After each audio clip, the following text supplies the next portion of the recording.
Good afternoon, everyone. I'm Chris Reber, president of Hudson County Community College. I'm honored and humbled to welcome Ms. Tamika Palmer to our college and our community. Ms. Palmer, on behalf of the entire Hudson County Community College family and our surrounding community, I'd like to express my most sincere condolences to you, your family, and loved ones for your devastating loss. Sadly, this atrocity of injustice did not occur in isolation. We live in a time where truth and facts too often seem flexible, that we can easily dismiss what we don't like. But no, what is right has to be right. What is wrong has to be wrong. And this old and destructive pattern of violence, injustice, hatred, and racism against our Black community and all marginalized communities is wrong. It's unacceptable. We need to do more. We need to raise our voices, and we do that today. Breonna Taylor, Rashad Brooks, Daniel Prude, George Floyd, Ahmaud Arbery, Michael Brown, Trayvon Martin, and so many more. We have a responsibility to say their names, an obligation to tell their stories, and a moral imperative to demand more from our society and one another. I won't say more today. I prefer to listen and allow more time for Ms. Palmer and others speaking today. But I do want to sincerely thank my colleagues, Michelle Vitale, Professor Dorothy Anderson, Veronica Gerasimo, Elisa Williams, Eurus Pujols, members of the Hudson County Community College, President's Advisory Council for Diversity, Equity, and Inclusion, and many others for organizing this important program and dialogue. Thank you, Ms. Palmer, and thank you all for joining us today. And now it's my pleasure to introduce my colleague, Director of Cultural Affairs, Michelle Vitale.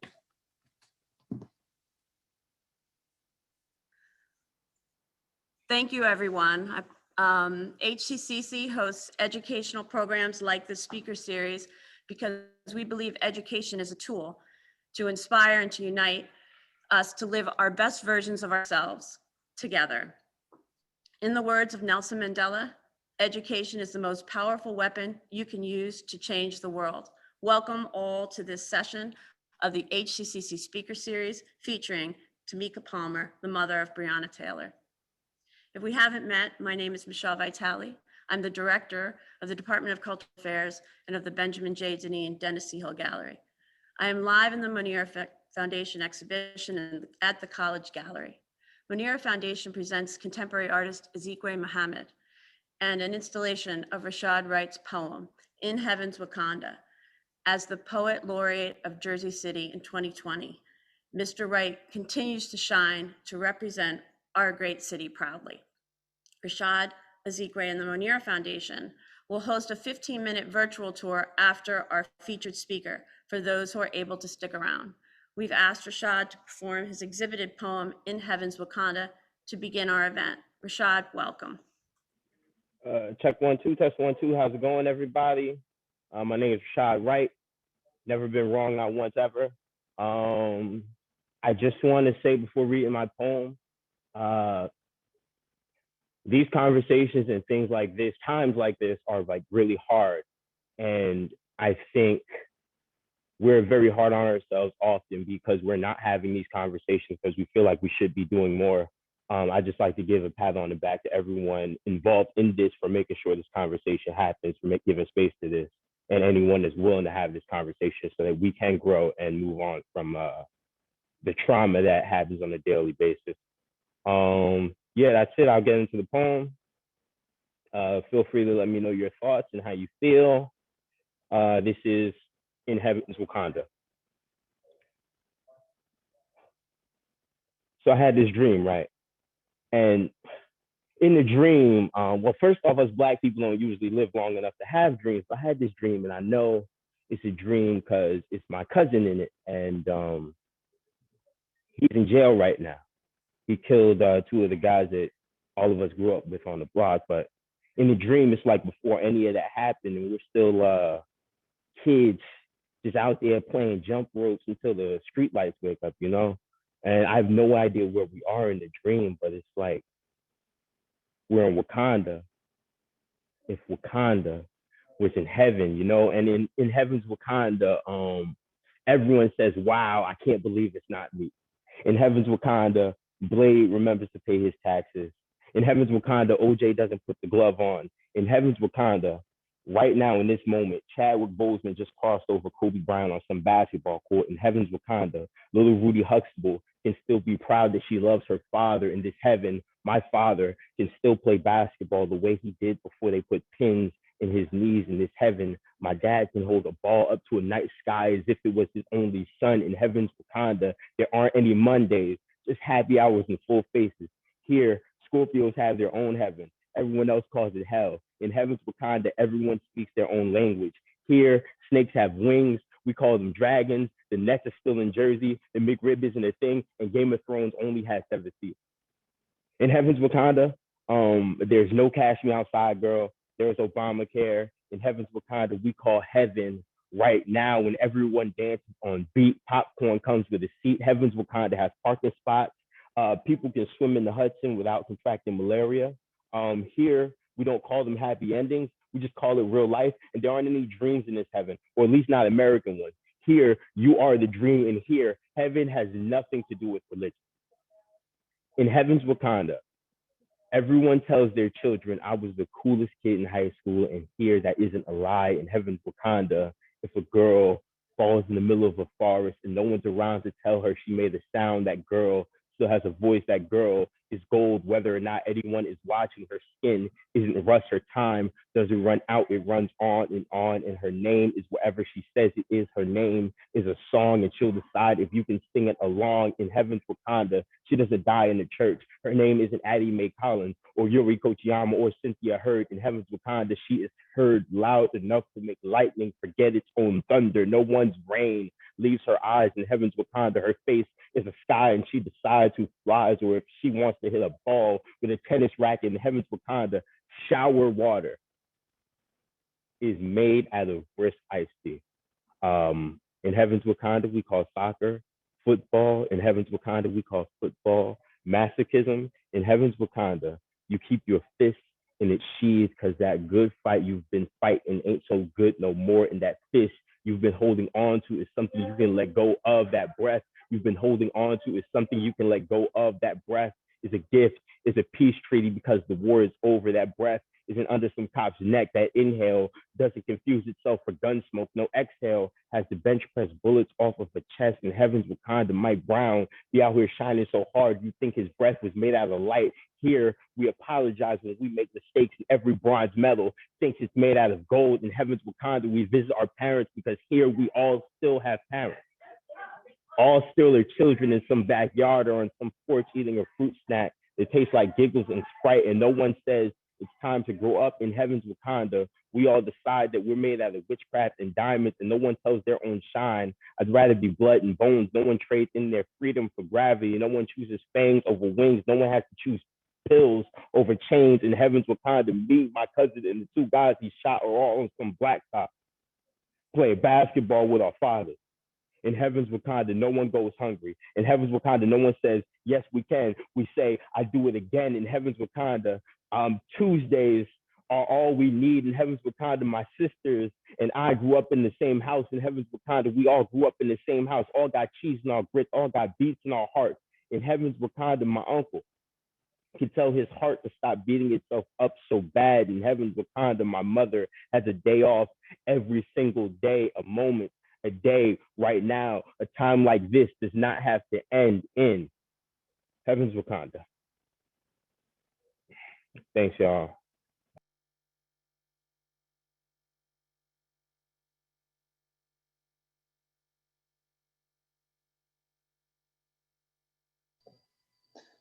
That poem is so gripping every time. Thank you, everyone, as well, for coming. It's truly an honor today to be able to open for Tamika Palmer, the mother of Breonna Taylor.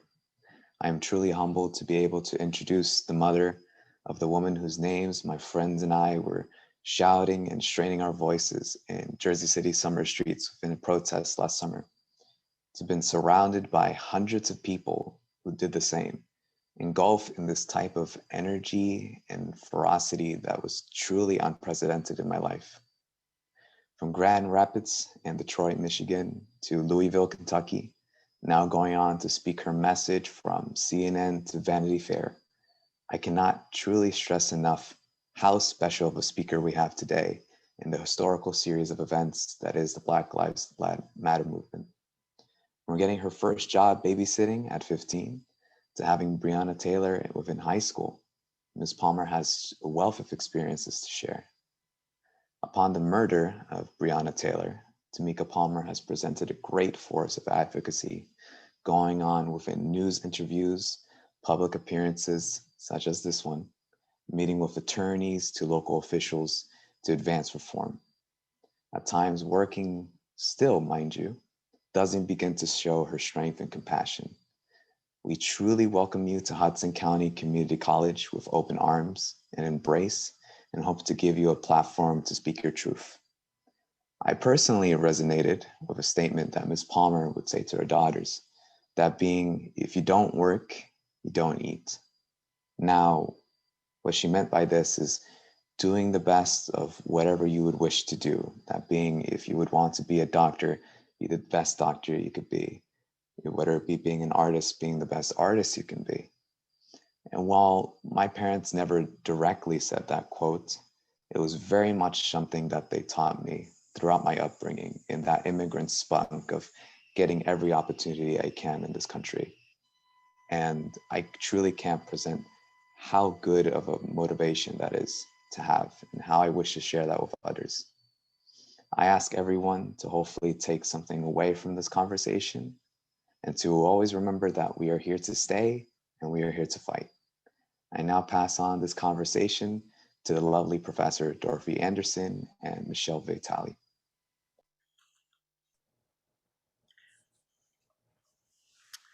Thank you, Pedro. And thank you everyone who spoke. We are so honored to be here. I'm so pleased to co-monitor this event with my friend and HCCC history professor, Dorothy Anderson, a graduate of Purdue University with a master's in American history. Professor Anderson has served the HCCC community for over 24 years. An expert in local history, she also developed and teaches our Black history course at the college. Welcome, Dorothy.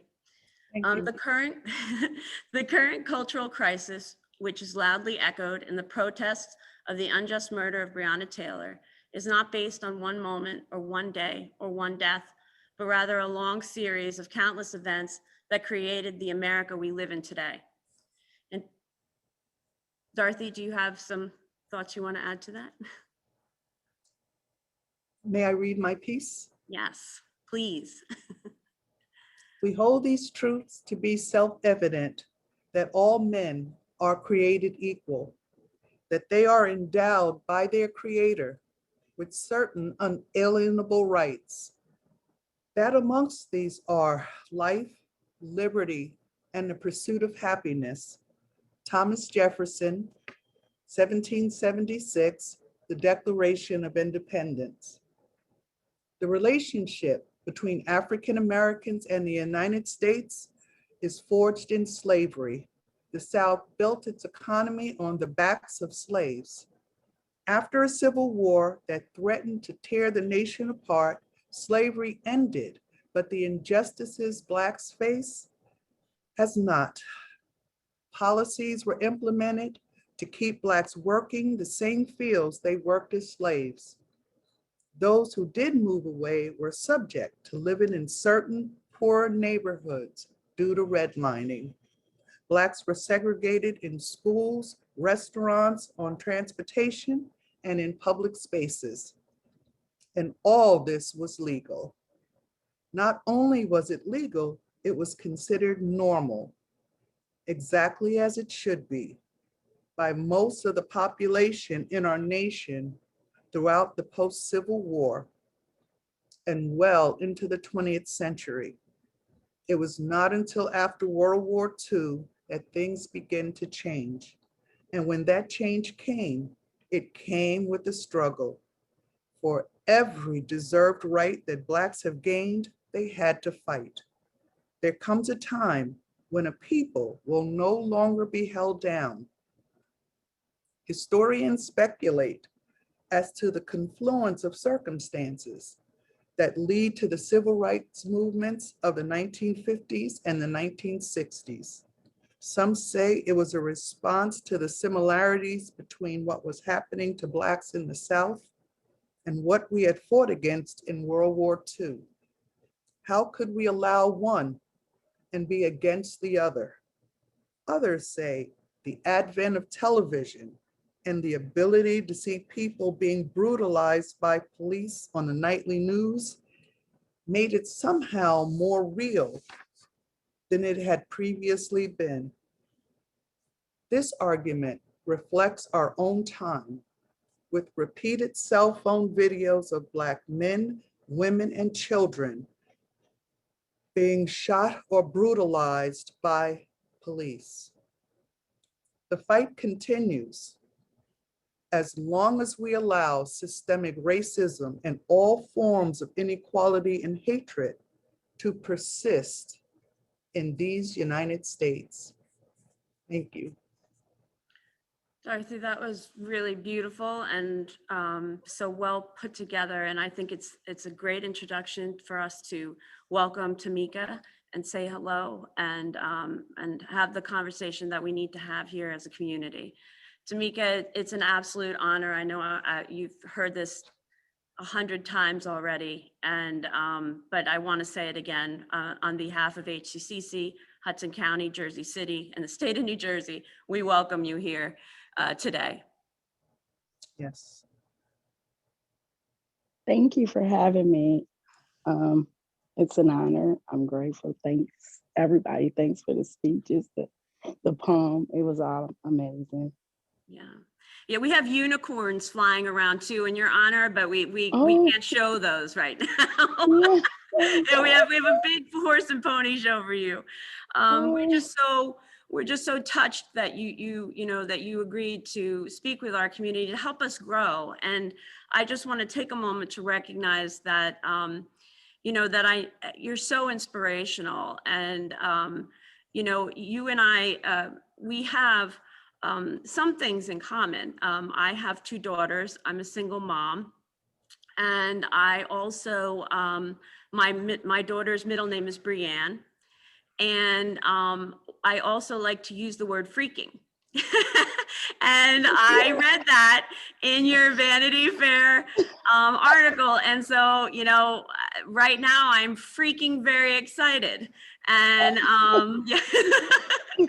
and I felt like, that was a great way to start, just to warm us up and to have the conversation that we need to have here today, because I think this is a BYOT, a bring your own tissue event. I admire your strength, and you just provide so many opportunities for people to shine. And we are gonna be very respectful of that today, for sure. Thank you. Okay, so what we did to allow our community to be involved in this is we did a call for questions. And what happened was, when we collected the questions, we had many questions that were repetitive, many that were emotional. And so we are going to highlight two, and then we just basically pooled the language so that our community could ask and speak to you directly through us. So the first question it starts with a statement, and it's from Jersey City Councilman at Large, Rolando Lavaro. And between you and I, Tamika, just us girls, he's my favorite councilman. Don't tell anybody, okay? Right. First of all, we convey our condolences to Ms. Palmer. Our thoughts and prayers are with her and her family. And we want Ms. Palmer to know that Jersey City grieves and mourns Breonna's memory. And this is his question. As Breonna Taylor's mother, could you speak to government and police's immediate response to your needs and questions immediately after you learned of your daughter's tragic death? How were you treated by police and government? And did that treatment change over time due to the public attention and outrage that followed? If so, how did it change? Whew. Yeah, it's a heavy one. Yeah. So to speak of the immediate response, there wasn't any. Of course, I showed up on the scene. I waited for, oh God, almost probably 12 hours,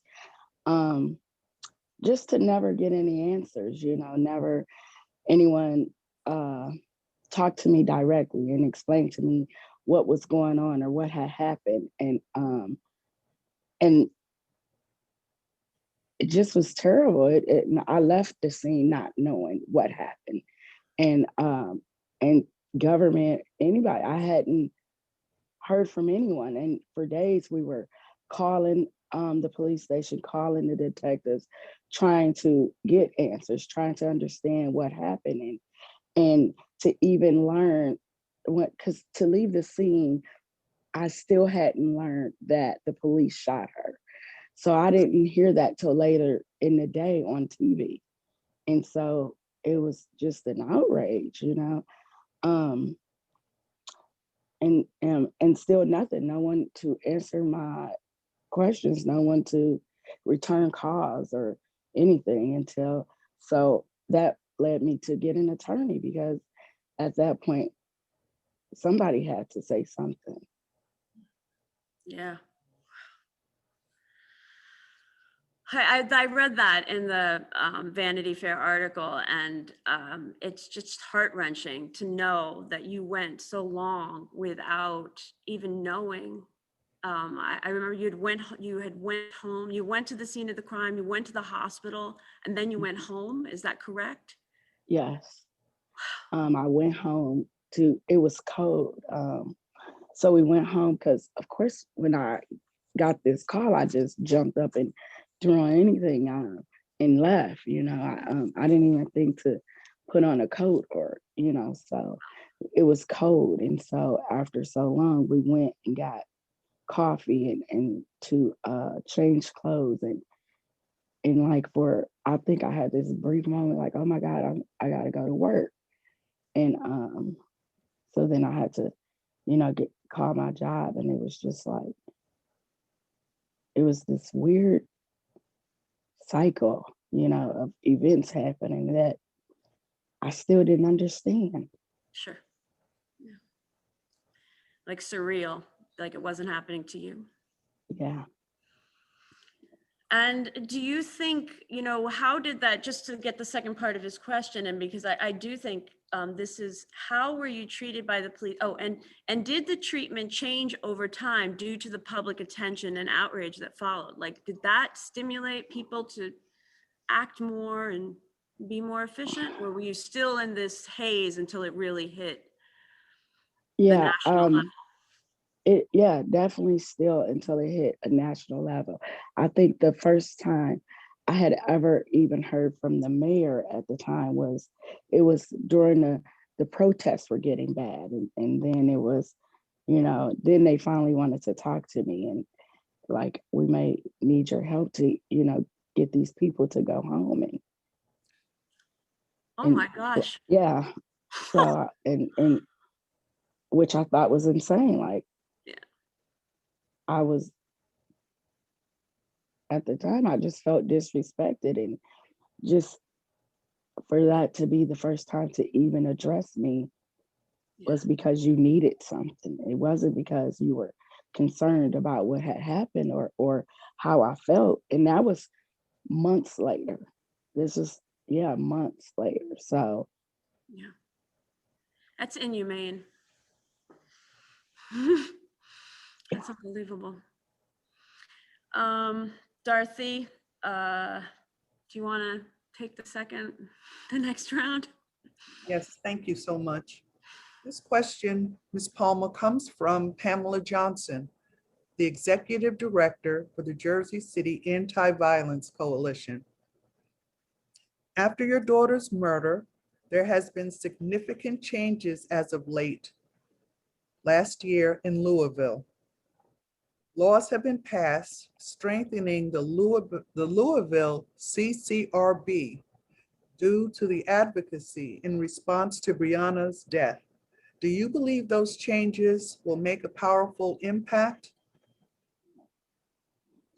I definitely think that they are changes well overdue. Like it's been needing to happen for so long. I think the part of the problem is everybody running under different systems. So you pass this thing here in Louisville, but if Kentucky itself doesn't abide by it, we still have a problem. Right. So it's a start, but it's still so much more work to do. It's still like it's a lot to be done still. I was reading an article that you were in Corpus Christi recently in Texas, Yeah. and you were freezing my butt off. And I that echoes what you're saying, is that it's just not one moment. It's several moments. It's a lot of it's a national crisis that we're in here. And it definitely is, because okay, we make this law, we're dealing with that here in Louisville, but it doesn't just happen in Louisville. It's happening everywhere. In Corpus Christi, I met another family whose son had been killed in 2016, and no one had still, even people there didn't know the story. So it's amazing, like what we don't know and what they're able to sweep under the rug and just act. I mean, there's no repercussions, no accountability. Wow.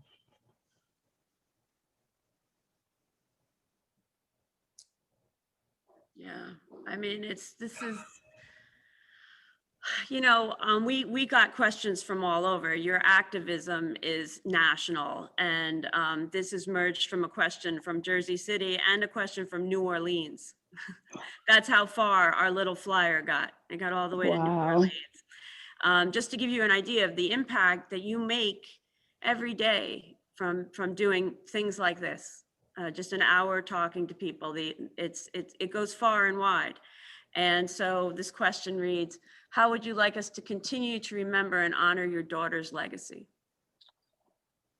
I mean, we have to, it doesn't end there. It's like I said before, it's so much work to do. So even in all of our cities, and we have to be addressing these council people, we have to be addressing the police stations, the mayors, and how, getting these laws have to be changed everywhere.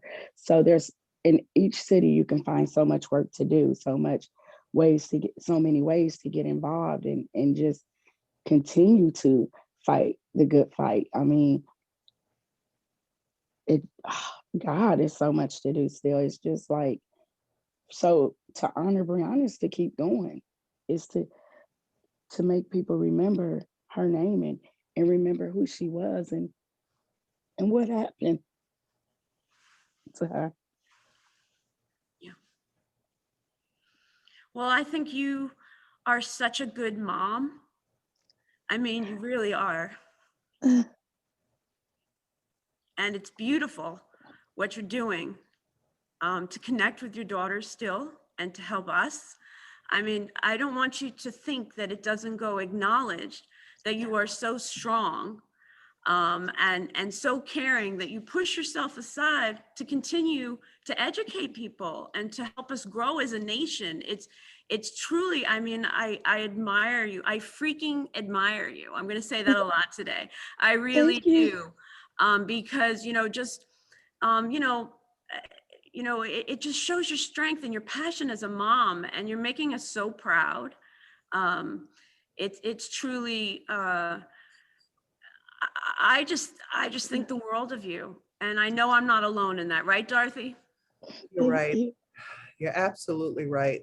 I speak of Ms. Palmer with my students. I teach US history, and I talk about you with all of my students to let them know that the change will have to come through us, through all of us. Absolutely. And you will be the leader of that change for us and a great role model. Yeah.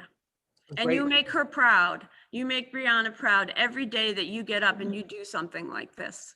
I know it. Thank you.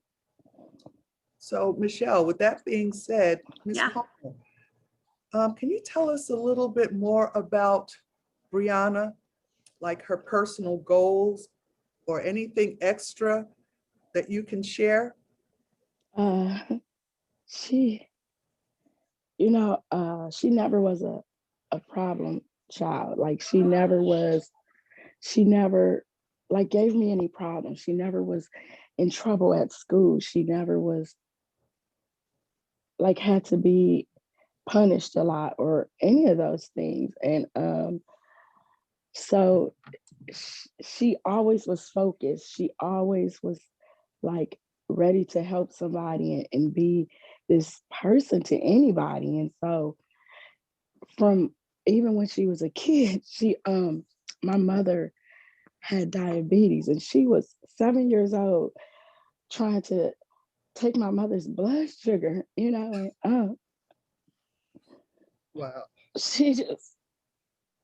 and so she decided, that was her thing, that she would help people. And so she went to, she started, first she started driving like a TARC bus to take older people to their appointments. And so then she decided, oh no, she wanted to be an EMT because her ultimate goal was to be a nurse. And she felt like she needed to go through all these steps to know different aspects of helping people to get there. And she literally was doing that. Do you have a favorite, an absolutely all-time favorite memory? It's crazy. I think she was probably 3 years old. And we were having a Christmas party at my dad's house. And so like they had this whole little karaoke machine and was going, I've told this story before, I'm sorry. It's okay. But she, my dad said, well, what do you want to sing? And 3 years old, she said, I want to sing My Last $2, which is a blues song by Johnny Taylor. Yes, it is. So my dad was like, what do you know about that? And she got this microphone and she was like, she knew this song word for word. She Wow. I always said she had an old soul. And Yeah. so she was so little and singing this song, and like everybody was just like in awe of her. Yeah. Wow. That's a great memory. I mean, I think that's, there's one picture that I see that I just love of Breonna, and it feels like a mom or a family member might have taken the picture, where she's dressed like a chimney and there's stockings hanging from her arms. And I just love that picture. I feel like, that's not only is that her being her, but it reflects what you just said about like how everybody enjoyed her spirit, that she's cracking people up and she right. And she was a light for you. She was, and she was the one who kind of would get everybody together. She made sure that we had to have a Christmas gathering or a Thanksgiving or Easter. She didn't care what it was, like a Friday night if she could get it, like get everybody together and eat and watch movies and play games. And yeah, it's kind of like the recycled love that you gave her in the beginning, I think. I read the Vanity Fair article where you said that like when the baby came in, the whole family was excited. Like who doesn't get excited about a baby? And your mom would take care of her, and your sister for a bit while she was alive, she would take care of her, right? If I'm saying this correctly. And I just felt like so touched from that moment, because it's true, like the first baby that comes in, it's, it is a special thing. And she just kept that going, for you. And she did, and she literally was everybody's baby. That's sweet. That's sweet. So then I think this is a good turning point, maybe a different question to ask, where do you get the courage to continue to survive and fight for justice? I mean, is it from these moments? I mean, I'm such in awe. It's weird that people say, that I have this courage, or that I don't even know what that is. I get up and I try. Some days it's better than others. But I definitely think just the overwhelming support keeps me going, because to know that people who never met her love her now, people who just had never crossed paths with her has this connection to her. And that's just who she was. So I don't really look at it as strength. I've always said I would die to take care of her. And that's just what I have to do. Well, I think that your activism is a great way to continue that, for you and for her, and to stay connected to her in that way. And I wish you much peace, during this time as well. I mean, Dorothy and I speak for Dorothy, I usually don't speak for Dorothy, but in this instance, I'm just gonna throw this out there, that this conversation, or our support, doesn't end with this conversation, nor does it end from HCCC or Jersey City. I mean, we have had a tremendous amount of people interested in this event. For people who couldn't attend, they wrote, they showed their support, and I hope you feel that we are here, and we are here moving forward. When you need us to be here, we are here. I'm so grateful for that. Wow. Ms. Palmer. Yeah.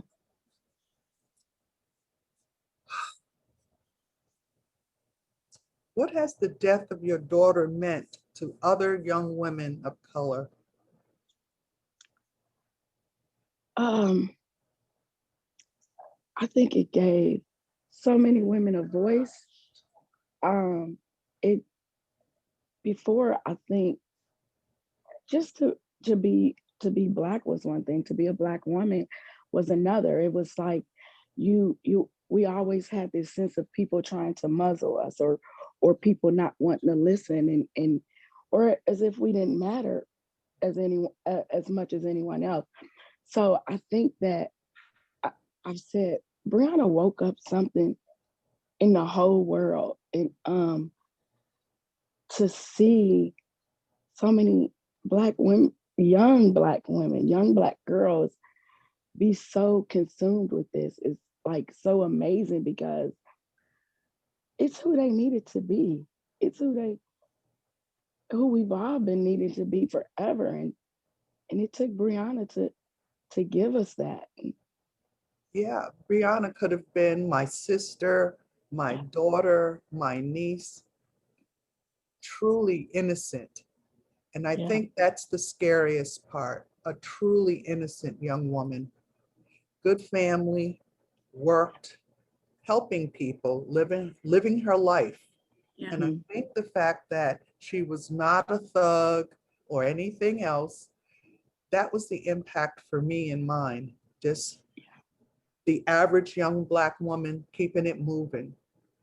That was the rage for me, to later that day hear on TV this story they portrayed of her, and to where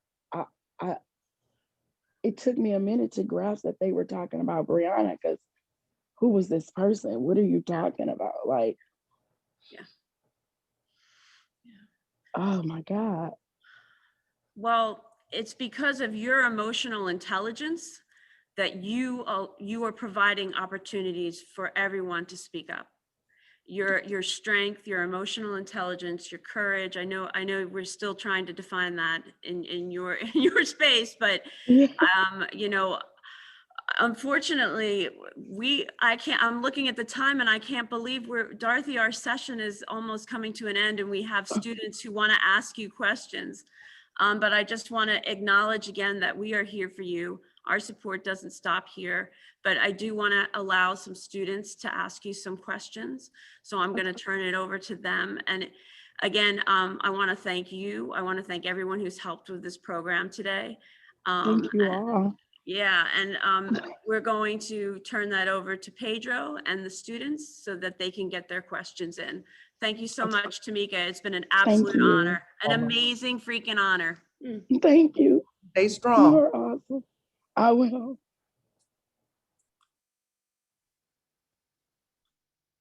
That was such a lovely conversation. I was almost off camera trying not to tear up. Sometimes I can't help it.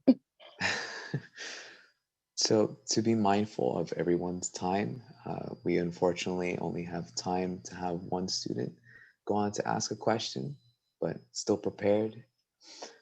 The student's name is Gerardo. He is a psychology major. So Gerardo, if you can, are you willing to show your camera and mic if you're able?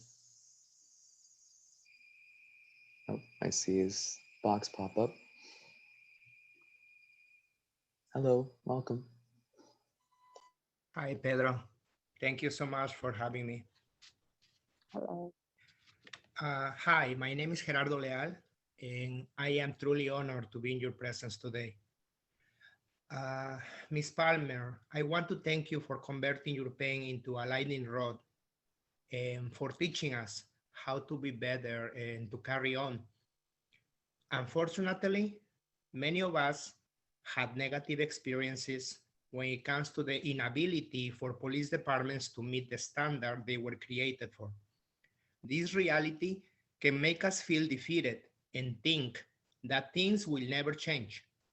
But that is exactly what the people in power wants us to believe. So we don't challenge them. But those people in power forgot one thing. My brothers and sisters are not in change. They are the change. And my question to you, Ms. Palmer, is that what hope and concerns do you have for the current administration with regard to the promise of police reform? Thank you so much, and God bless you. Thank you. They ran their campaign on a lot of promises that they were going to do with the change that we need. So I think I gotta believe that we're at that point that someone's going to do something about it. It's because it's so long overdue. And so how could you not move forward and make these changes and especially to say that you want to get to a point where we're all created equal, where we're not feeling targeted and so I want to say, because I know that they're just getting in there and getting comfortable, and I understand that, I do. But with that being said, it's time to get to work, and it's left up to us, I think, to make sure that they do the job that they promised us. Thank you. Thank you so much. God bless you. And Thank you. your sacrifices, I can hope that the future helps me protect my own children, because I'm a father, so I cannot even imagine your loss. But I thank you so much for keeping us all alert, awake. This is our time, and I love your daughter. When we went to the only protest that we joined with my family, and we were afraid for COVID, and we went to a town near us, and it happened to be on June 5th. And I cried all afternoon because when we chanted her name, we believe in us. So thank you. Thank you so much. Thank you.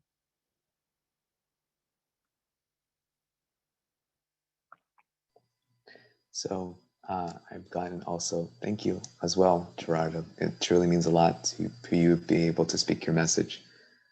I got an update, so I will be addressing a question on behalf of the students. Okay. So this student asked, which with such a diversified presidential cabinet and the addition of Dr. Jill Biden as the First Lady, do you hope to see substantial reform in the education of systematic racism through this current administration? And if so, what changes do you hope to see? I definitely hope to see it, but as I just said, it's up to us to keep the pressure applied to make sure that they give us the change that we all so deserve. As far as what changes I hope to see, the sad part is I can't pick one over another because it all needs to change. Like it's so outdated. It's so it just it the whole system, it needs an overhaul. And so I like to believe that we are finally in the position to get that. And I've said this before, I definitely think that we are in the best position we've ever been in to get it. So it's just a matter of keeping the pressure applied, keeping, staying in the streets, staying on top of it, staying in, even in the local officials, all of that, just, we have to stay with it. That's pretty really awesome. Thank you. Absolutely, I mean that with my heart. Thank you. So I got approval for this. I actually wanted to ask my own question, and I'm very happy I'll be able to do this. I wanted to ask, as you were talking, what do you recommend, or it could be one thing, or it could be a series of things that you could recommend people today, attendees, after this session? Like, what can we do, an actionable thing today to really get started on moving forward on different areas? I think one thing is this Breonna's law, right? So it's a law that it like I said before, it's happening everywhere. The U.S. needs to adopt this law. It's just where it is. And the reason being is because it holds accountability for the officers. And to me, if you're doing your job and you're confident in the job you're doing, this law should not intimidate you. So it's there to protect them as well. So I just think that we have to continue to, go get, apply the pressure, continue to call these city officials and governments and all of that to pass these laws everywhere. And because policies change all the time. And so we don't need a revolving policy for something like that, and that's just one of the biggest things we could be working on right now and for everyone. And I'm happy to say I feel really hopeful in terms of Hudson County Community College and spreading that message more to students, even outside the session. Like, Absolutely. I'm very hopeful that we can continue on. And that's just, and another thing is that we can't be afraid to, when this dies down, we can't be afraid to continue to have these discussions, to continue to apply the pressure that needs to be applied. And because there'll be another story, hopefully the goal is to not, but it's just the way we've learned to live for so long.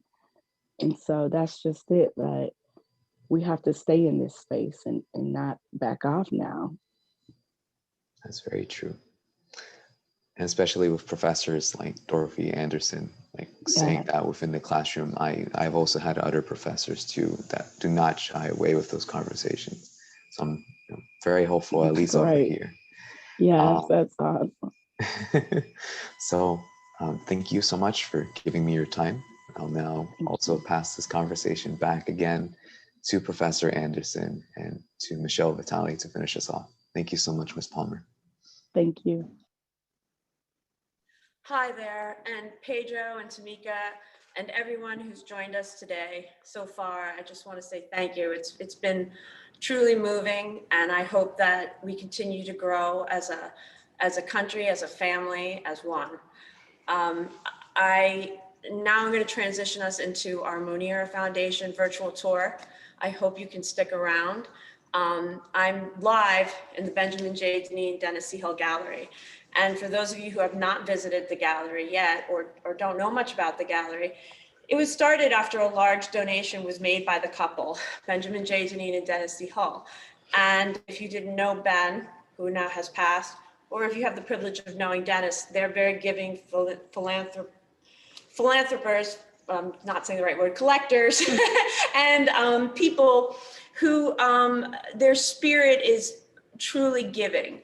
And so it didn't have to go very far to find another organization that would partner with me to provide opportunities for artists that reflect diversity, equity, and inclusion.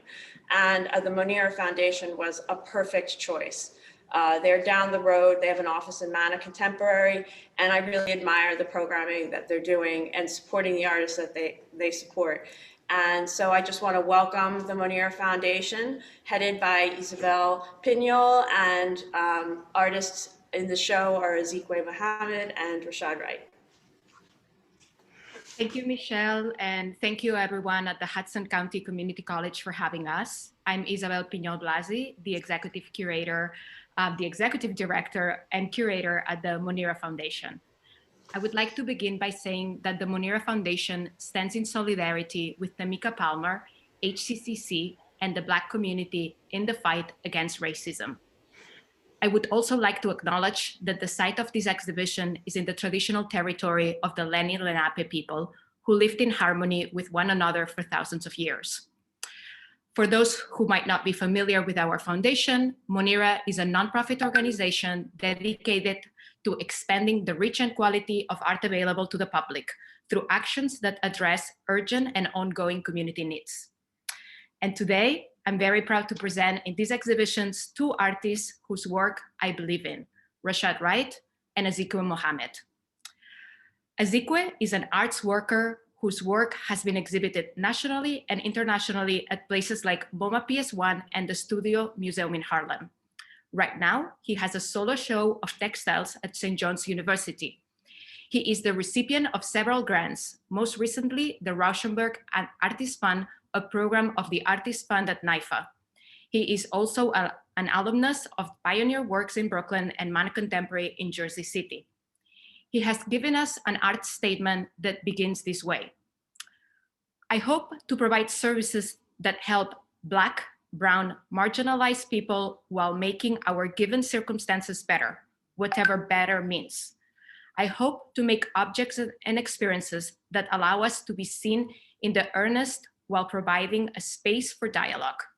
You will be able to find the full art statement on our website. And without further ado, I will pass this over to you, Azikiwe.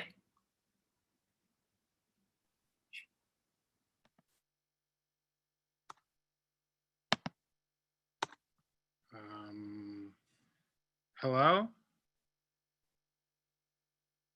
I'm trying to start my video. I can't start my video for now. That's okay. Good after. Oh. Hey, there it is. Thank you so much, Ms. Palmer, for your incredible words and generosity with your time and your experiences. I'm very honored to hold space here with you. I am also calling in from Lenni Lenape land in Lower Manhattan. I have one of the pieces from the show that I am going to be sharing with you shortly. The piece is called Third Round. It's a video that addresses some of the topics that we've spoken about here thus far already. The fact that unfortunately, the circumstances we find ourselves in are not new and are continuing. That hopefully the gigantic changes that we saw sweeping across the nation, largely led by you, Ms. Palmer, in light of the taking of Breonna. Hopefully, some of those changes can come into effect moving forward, but also looking back at some of the circumstances older than we care to remember. I'm gonna play this video. It's called Third.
I would like now to introduce once again Rashad Wright, who has performed in Heaven's Wakanda and who will perform again now for the closing. Rashad is an interdisciplinary artist who was the inaugural Poet Laureate of Jersey City. His poetry has been heard from both local and national stages. He is the only person to be awarded twice the Grand Slam champion of Jersey City Slam. He has completed in poetry slams nationwide, once ranking 25 in the country. He has coached several slam teams, including Sixborough Slam, which placed 10th in the world at Brave New Voices in 2019. He is a graduate of New Jersey City University with a degree in English and has recently published a book of poetry and prose titled Romeo's Whiskey. Rashad, I'm passing this over to you. Thanks, y'all. Nice to be back. I'm honored to be a part of this and to close this out. But as I was listening to everything that Ms. Palmer was saying and reading, I feel like it's important that we remember that every person we see used to be a kid or had their own family, or like there's such a disconnect between realizing that the person in front of me, the person on this other side of the screen, the person I'm walking down, the person on the street, behind some cashier, behind some register, everyone is a person with their own history, their own experiences and all that. And I think that's why incidents of police brutality happen, because there's a disconnect from that personal identity to the macro identity. Like, oh, there's this person here that's in front of me, and that's all someone in that position may see. But in actuality, that person has a rich history, affects everyone in their lifetimes and things like that. So I'm going to write a poem. And so I write poetry about delving into that personal history, that personal identity of people. So that's what this poem is about. It's called When I Was Younger. And I'm going to read this instead of Heaven's Wakanda just because I feel like it's more relevant. And it goes like this. When I was younger, I wouldn't be caught dead watching Powerpuff Girls. I couldn't miss a bus if I tried. I like girls with Afro puffs and a smile with both and top teeth bare. My skin was as thick as wet ramen noodles. Kid was so sweet, you couldn't tell the difference between his blood and Kool-Aid. I could do math by the time I was 3, but still couldn't spell arithmetic. Dad said I had to be 10 times smarter, had to work 10 times harder to be a couple $1,000 short of standing half a chance.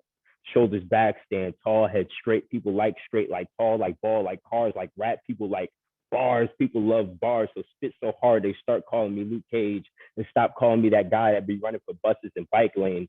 This one kid in high school took his fist and tried to wipe the skin off my face, called it a soy sauce stain. I did all the cool things just like all the cool kids did with futures before they had futures, back when they had problems and a friend in a Wu-Tang beanie with all the answers to their homework. I didn't just do homework. I could make a single sentence, do enough backflips that it'd start calling itself an essay.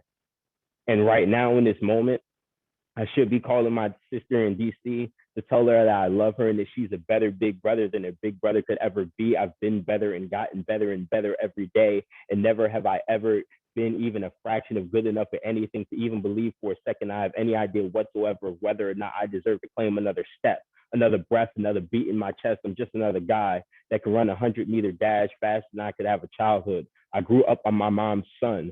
So the first thing I had was a shine, bright enough to let her know she had a goal she was going to reach today. Every single day, I could tie my shoes without looking, to make a whole peanut butter and jelly sandwich all by myself.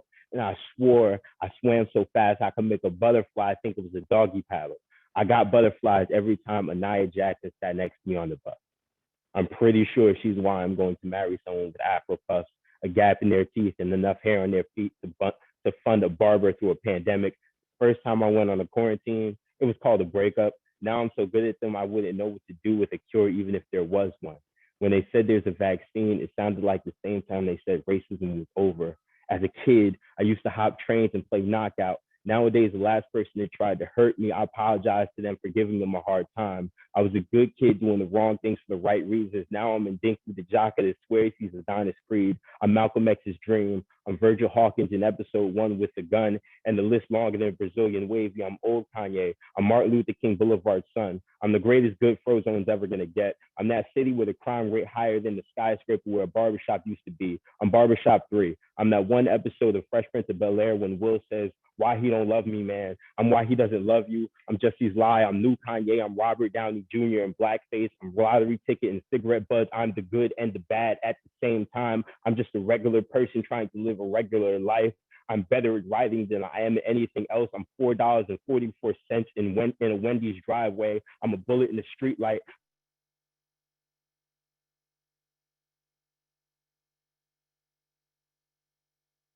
After the murder, I'm Baldwin. After the fire, I'm Nat Turner. Before the murders, I'm from that stage in Street Fighter without Sin Fight E Honda. I'm the king of Wakanda. I'm the king of Zamunda. I'm all 7 days of Kwanzaa. I'm getting better and better every day. I'm just a guy in a pile of flesh that swears he deserves to be good at something. I could be your cousin, your brother, your friend, your father. I could be right now, and all I am is some guy that used to be a kid back in the day. Thank you.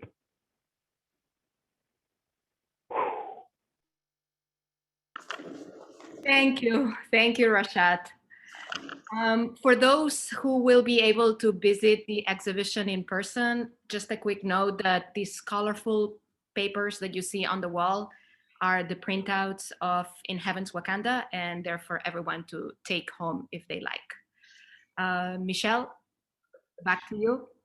You know, you have such a talented group there, Isa, and I'm honored to work with your creativity and you know, to come in here every day and it just gives me so much strength. I feel better when I walk through and I see Lori Riccadonna's exhibit, and then I come down and I see the Monira exhibit, and then I go home and I feel really lucky. So I want to thank everybody.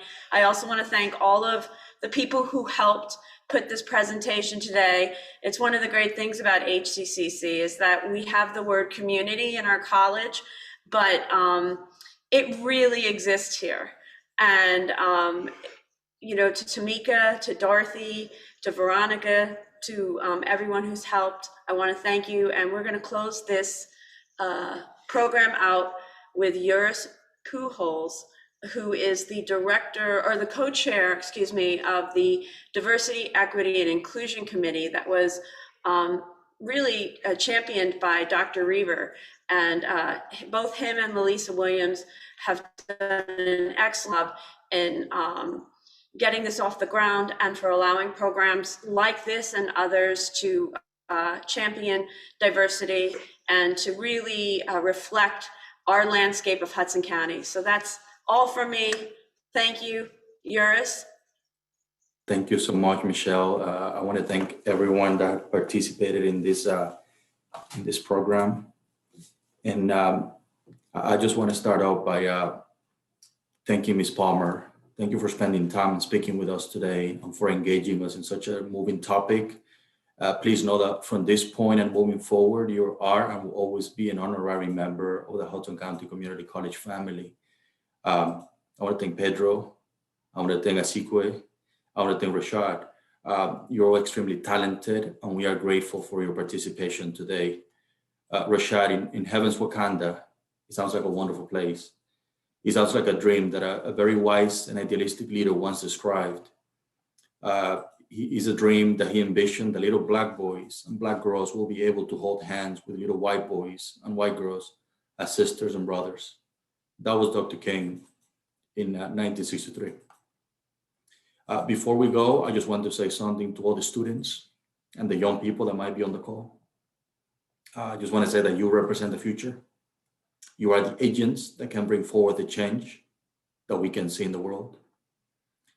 This was referenced, but over the summer, many of us attended some of the protests in support of Black Lives Matter movement. I think that Dr. King would have been proud to see Black kids, white kids, brown kids, all type of kids holding Black Lives signs. During those protests, I saw and heard the speakers like Rashad and Pedro that were very young. Most of them were high school students. And to use the words of another icon from the civil rights movement, Stokely Carmichael, Those that spoke did not need to stand up, to be told to stand up. They did not need to and speak up against injustice. They were standing firmly. They were speaking forcefully. It was inspiring to see them meet the moment. For our friends from the community who joined us today, please keep an open eye. We always have new cultural programs coming down the pipes. And we always appreciate when you join in. For our students and colleagues, please keep up with our communications. We have many wonderful stories and programs available to you.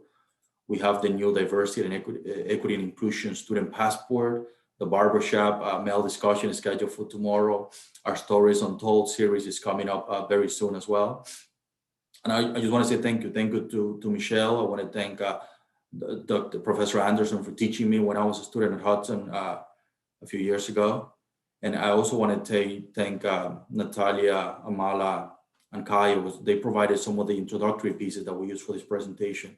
And again, thank you all. Stay well. Enjoy the snowstorm and the snow day that we're getting, sort of. And God bless. Thank you.